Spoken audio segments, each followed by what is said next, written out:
Chinese stocks plummet while Chipotle plans to hire 19,000 workers for its busy season, surpassing last year's hiring goal.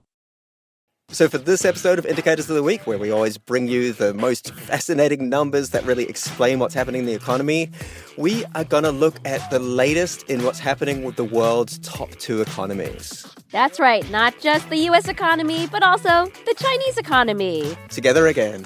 What a pairing, much like us, Darian, much like us. Yes. Today, we'll have indicators detailing each country's economic trajectory. We're going to talk about Chipotle and a lot of red ink on the stock market terminals. Watch your ticker tape.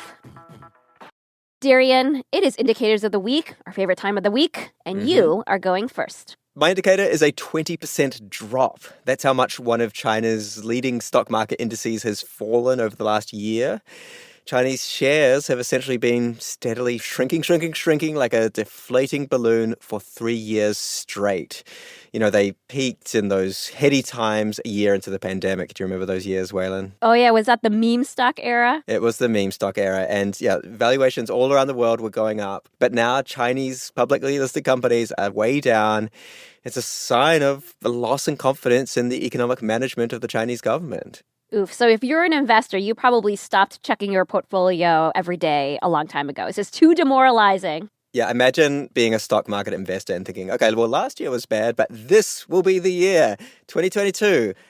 No, it wasn't. 2023? Also, no. Chinese shares have gotten off to a rough start this year as well. And of course, since China has the world's number 2 economy, if they're doing well or if they're not doing well, that spills over to other economies, including ours. Yeah, exactly. And on its own, we don't need to worry about the Chinese stock market to the same extent that we do in the US. In China, over the last few years, its stock market has been valued at around 60 or 70 or even 80% of a year's worth of economic output there. But in the US, its stock market is worth more than double that as a share of US output. And so that means when the US stock market coughs, the entire economy might be sick. But that's far less true in China. So I guess the next obvious question is, well, what is the Chinese economy doing? China's GDP, its total output, did expand 5.2% last year. That's primarily driven by services. But even that 5.2% growth was seen as disappointing because it's lower than the supercharged growth of the recent past.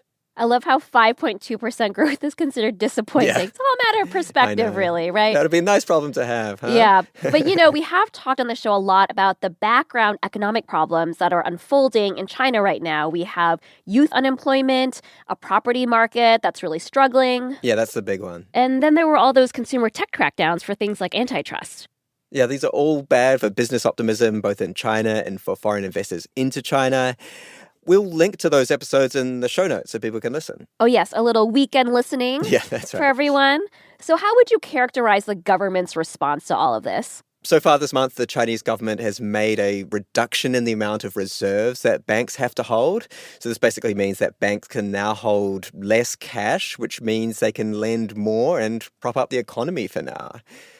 Primarily, there's just been a lot of talking. The Chinese Premier Li Qiang said he was seeking forceful measures. In fact, there are rumors that the government will step in a big way. Bloomberg reported that a $278 billion package might be in the works. It might even be higher, as much as 5% of the value of the top listed companies. And that's similar to what happened with China's 2015 stock market crash. I feel like this adds an interesting wrinkle to all of the trade negotiations that are going on between the U.S. and China. Yeah, there really does seem to be an imbalance in economic momentum between the two countries. And that actually brings us to your indicator. That's right. As a contrast to the Chinese economy, we've got the U.S. economy, which appears to be chugging along.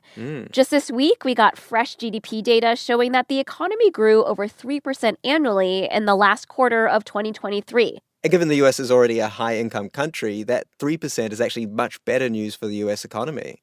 Yeah, and that 3% number in the U.S. was over what forecasters were expecting. Yeah. So overall, a good number for the U.S. Pretty healthy growth. Absolutely. And you can credit a solid labor market for a lot of this growth. People are employed, they're spending money. You see that show up in GDP. And that brings me to my indicator, which is 19,000 19,000. That is the number of additional workers that restaurant chain Chipotle says it plans to hire for its upcoming busy season, which it calls burrito season. Right. And Okay. I didn't realize burritos had seasons, but do tell. right? And this 19,000 number is actually even more than what Chipotle announced at this time last year. So in 2023, it said it was looking to bring on 15,000 workers, and the company did actually hit its goal. All right. Needing more people this year? The burrito economy must be very strong. Yeah, and Chipotle's announcement caught my attention because it reminded me a lot of how companies were talking a couple of years ago. Remember, we kept hearing about the tight labor market and how that meant that employers had to step up their perks in order to attract job applicants or hang on to the employees they already had. Things like more flexibility to work from home and signing bonuses. Exactly. And in that spirit, Chipotle has some new perks it unveiled this week as well. The company says these are aimed at attracting younger workers because actually over 70% of its employees are Gen Z. They're very caring people, so maybe some muffins for their colleagues. Oh, that sounds really nice, actually. These would be like muffins with guacamole. That's a millennial twist. That's true. The guacamole feels very millennial to me. I bet the Gen Z is what they're going probably more for the queso blanco, right? That's like newer. Yeah. Well, Chipotle says that it'll do a 401k match for employees that make student loan payments. So it's like a boost to workers who are paying down their student loan debt. The company also has a new mental health program that includes 6 free sessions with a licensed counselor. And Chipotle says these kinds of perks speak to the challenges that Gen Zers are facing. I feel like this is a bright spot in labor market news in a week where we've seen a lot of headlines about layoffs in media and tech. You know, I guess if you're a laid-off employer of eBay or the LA Times, you're probably not feeling the hot labor market that Chipotle is. Yeah, layoffs are still at historically low levels, but that is probably cold comfort for anyone who has lost a job recently.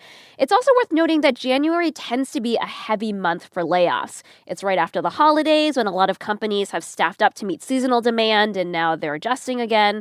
And it's also when a lot of businesses have closed their fiscal year, and so they're just getting their business to the right size for the year ahead. Okay, well, I hope that more businesses will be in Chipotle's position than some of those tech and media companies. Yeah, it's only January, right? So we'll see where the year goes, and maybe more companies will be in a hiring mood than a firing mood. And with the economy growing at such a healthy rate, I mean, it's a good start for the year.